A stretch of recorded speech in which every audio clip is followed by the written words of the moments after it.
इडलीच्या पिठापासून पौष्टिक असे आप्पे आणि 2 चटण्या पाहणार आहोत। तर या भागामध्ये मी आप्पे बनवलेले आहेत आणि दुसऱ्या भागामध्ये मी इडली दाखवलेली आहे। तर अगोदर आपण पीठ कसं भिजवायचं आणि त्याचं प्रमाण काय घ्यायचं आहे मी ते तुम्हाला दाखवणार आहे। तर इथे मी एकसारख्याच वाटेने 3 वाट्या तांदूळ घेतलेले आहेत। हे तांदूळ एकदम रेशनिंगचे तांदूळ आहेत। हे स्वच्छ मी निवडून स्वच्छ करून घेतलेले आहेत। त्यानंतर मी त्याच वाटीने 1 वाटी उडीद डाळ भिजत घालणार आहे। तर 3 वाट्या तांदूळ आणि 1 वाटी उडीद डाळ हे प्रमाण अतिशय चांगलं आहे। या प्रमाणामध्ये जर तुम्ही इडलीचं पीठ बनवत असाल तर एकदम इडल्या भारी होऊन जाणार आहेत। आणि हे पहा मी अगोदर हे स्वच्छ धुवून घेतलेलं आहे। आता हे डाळ आणि तांदूळ आपल्याला 7 ते 8 तास भिजवायचे आहेत। त्यासाठी मी ते सकाळीच तांदूळ पाण्यामध्ये टाकून ठेवणार आहे आणि संध्याकाळी मी हे मिक्सरमध्ये बारीक करून घेणार आहे। संध्याकाळी म्हणजे 5 वाजता मी हे मिक्सरमधून एकदम बारीक करून घेणार आहे। तर हे पहा माझे तांदूळ आता चांगले भिजलेले आहेत। आता संध्याकाळचे 5 वाजलेले आहेत। त्यावेळेला मी हे एकदम बारीक करून घेणार आहे।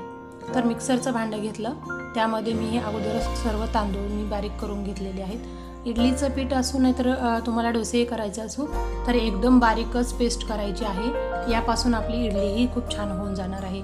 असे रवाळ पीठ करण्याची काही गरज नाही आहे। तांदूळ मी बारीक करून घेतले, त्यानंतर मी उडीद डाळही एकदम बारीक अशी पेस्ट करून घेतलेली आहे। तर हे पहा इथे एकदम डाळीचा कलर बदलूपर्यंत आपल्याला मिक्सरला हे पीठ फिरवायचं आहे। सुरुवातीला पिवळा कलर येतो, पण तेव्हा न काढता एकदम 5 ते 10 मिनटं चांगली डाळ आपल्याला मिक्सरला बारीक करायची आहे। त्यानंतरच आपण हे पीठ मिक्स करायचं आहे। तर हे पहा या पद्धतीने अगदी दाटसर पीठ झालेलं आहे। अगोदर बिलकुल कमी पाण्यामध्येच आपल्याला हे मिक्सरमधून काढायचं आहे। तर मी हे रात्रभर ठेवलं आणि सकाळी पहा पीठ अगदी फुगलेलं आहे। थोडंसं दमट ठिकाणी ठेवल्यामुळे पीठ अगदी फुलून आलेलं आहे वरती, पाहू शकता। तर हे आपल्याला व्यवस्थित मिक्स करून घ्यायचं आहे।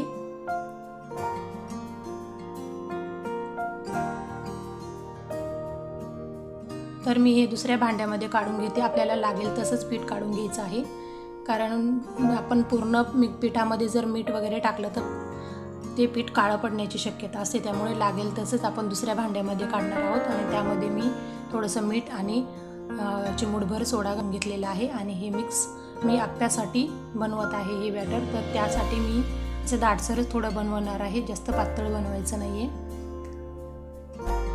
तर मी हे पीठ असं बनवून घेतलेलं आहे। हे पहा अगदी दाटसरच आहे। इडलीचं पीठ जसं असतं त्याच प्रमाणामध्ये मी हे पीठ बनवलेलं आहे। तर त्यानंतर आपल्याला त्यामध्ये थोड्याशा भाज्या घालायच्या आहेत। तर मी इथे गॅसवरती एक पॅन ठेवून 1 चमचा चणा डाळ टाकलेली आहे, 1 चमचा उडद डाळ टाकलेली आहे, त्याचबरोबर मोहरी, जिरं हे थोडंसं तडतडलं की त्यामध्ये आपण कांदा घालून घेणार आहोत। कांदाही 2 मिनिटच परतवायचा आहे, फक्त त्याचा वास जाऊपर्यंत परतायचा आहे। त्यानंतर मी इथे 1 शिमला मिरची बारीक चिरून घेतलेली आहे, तीही त्यामध्ये घालणार आहे। त्यानंतर 2 मी हिरव्या मिरच्या अगदी बारीक चिरून घेतलेल्या आहेत। आवडीप्रमाणे घाला, लहान मुलांना द्यायचं असेल तर नाही घातल्या तरी चालतील। त्यानंतर मी चवीनुसार मीठ घातलेलं आहे आणि त्यानंतर मी इथे टोमॅटो घालून घेतलेला आहे।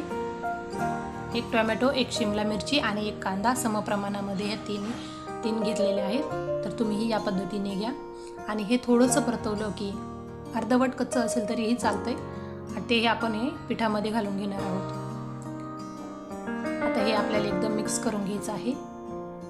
तर हे पहा या पद्धतीने आपल्याला मिक्स करायचं आहे। आता इथं गॅसवरती मी आप्पे पात्र ठेवून घेतलेलं आहे, त्याला थोडंसं तेल ग्रीस करून घेणार आहे।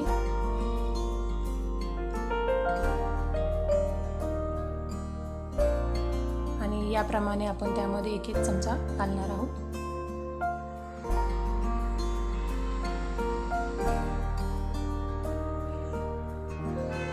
आणि मीडियम गॅसवरती ठेवायचं आहे आणि झाकण ठेवून 5 मिनिटं असंच ठेवायचं आहे। 5 मिनिटानंतर आपल्याला आप्पे पलटवायचे आहेत।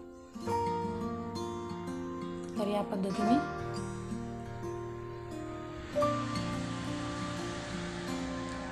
तर हे आप्पे मुलांसाठी अतिशय पौष्टिक आहेत। तुम्ही कुठल्याही भाज्या यामध्ये घालू शकता। ज्या भाज्या मुलं खात नाहीत तुम्ही अशा आप्प्यामध्ये घातले तर मुलं खाणारच आहेत। तर हे पलटूनही मी 5 मिनिटं असंच ठेवणार आहे। तर हे पहा एकदम फुलून निघलेले आहेत आपले आप्पे। तर हे पहा अगदी सॉफ्ट झालेले आहेत। त्याचबरोबर आपण इथे जी खोबऱ्याची चटणी केली होती ती पाहणार आहोत। इथे मी 100 ग्रॅम खोबरं घेतलेलं आहे। त्यानंतर 2 चमचे मी भाजलेले शेंगदाणे साल काढून घेतले ते टाकले, 2 चमचे डाळबं टाकलेलं आहे, 3 हिरव्या मिरच्या, 4 लसणाच्या पाकळ्या। आता हे मी थोडंसं मिक्सरला बारीक करून घेते। त्यानंतर मी इथे पुदिन्याची काही पानं टाकलेली आहेत आणि 1 कढीपत्त्याचंही पान टाकून घेतलेलं आहे। त्यानंतर मी इथे 4 चमचे दही घातलेलं आहे आणि याची आपण बारीक पेस्ट करून घेतली। त्यानंतर मी इथे चवीनुसार मीठ आणि 1 चमचा साखर घालून घेतलेली आहे। तर हे पहा आता याला आपण वरतून जिरं, मोहरी आणि थोडा कढीपत्ता याचा तडका देणार आहोत। तर तडका देताना थोडंसं हळू, कारण माझ्याकडून थोडंसं तेल उडलं होतं, भाजू शकतं, त्यामुळे। हे पहा आपली खोबऱ्याची चटणी अतिशय सुंदर आणि भन्नाट चवीची अशी झालेली आहे।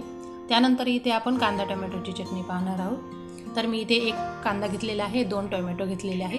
तर कांदा आपल्याला कसाही चिरून घ्यायचा आहे, उभा चिरवा किंवा आडवा चिरा आपल्याला परतवायचाच आहे।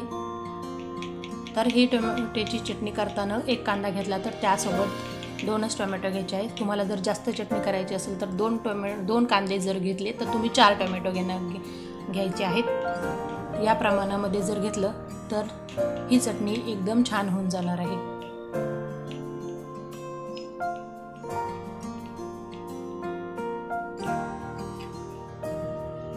तर मी गॅसवरती 1 पॅन ठेवला आहे, त्यामध्ये मी 2 चमचे चणा डाळ घातलेली आहे, 2 चमचे उडद डाळ घातलेली आहे, थोडंसं खोबरं घातलेलं आहे आणि हे चांगलं परतून घ्यायचं आहे।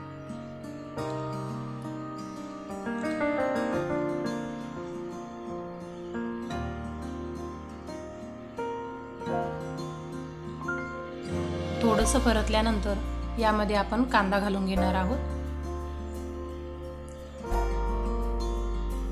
त्यानंतर टोमॅटोही घालणार आहोत। हे आपल्याला 5 मिनिटं चांगलं परतून घ्यायचं आहे। यावरती मी 2 लाल मिरच्या घातलेल्या आहेत, त्या लाल तिखट आहेत आणि 1 चमचा हळद घातलेली आहे, चवीनुसार मीठ घातलेलं आहे आणि 1 चमचा साखरही घातलेली आहे। तर हे चांगलं परतल्यानंतर आपल्याला मिक्सरला याची 1 फाईन पेस्ट करून घ्यायची आहे। तर या पद्धतीने पहा ही चटणी फ्रेंड्स अतिशय सुंदर लागते। तुम्ही इडलीबरोबर खा, डोस्याबरोबर खा, आप्याबरोबर खा, ही चटणी सर्वांबरोबरही छान लागते। तर यालाही आपण थोडंसं तडका देणार आहोत। तर त्यासाठी इथे मी तेल गरम करून घेतलं आहे, 1 चमचा जिरं, 1 चमचा मोहरी आणि थोडासा कढीपत्ता घालून घेतलेला आहे आणि हा तडका आपल्याला चटणीवरती घालून घ्यायचा आहे। हे पहा आपली कांदा टोमॅटोची साऊथ इंडियन स्टाईल चटणी रेडी आहे। तर या भागामध्ये आपण इडलीच्या पिठापासून आप्पे बनवायचे आणि 2 चटण्या बनवायच्या पाहिलेल्या आहेत। तर याच्यानंतरच्या व्हिडिओमध्ये तुम्हाला मी इडल्या आणि सांबार दाखवणार आहे। तर आजचा व्हिडिओ तुम्हाला कसा वाटला आणि आजचे चटण्या आणि आप्पे कसे वाटले ते मला कमेंट करून नक्की सांगा। व्हिडिओ आवडले असल्यास लाईक करा, शेअर करा, सबस्क्राईब करा।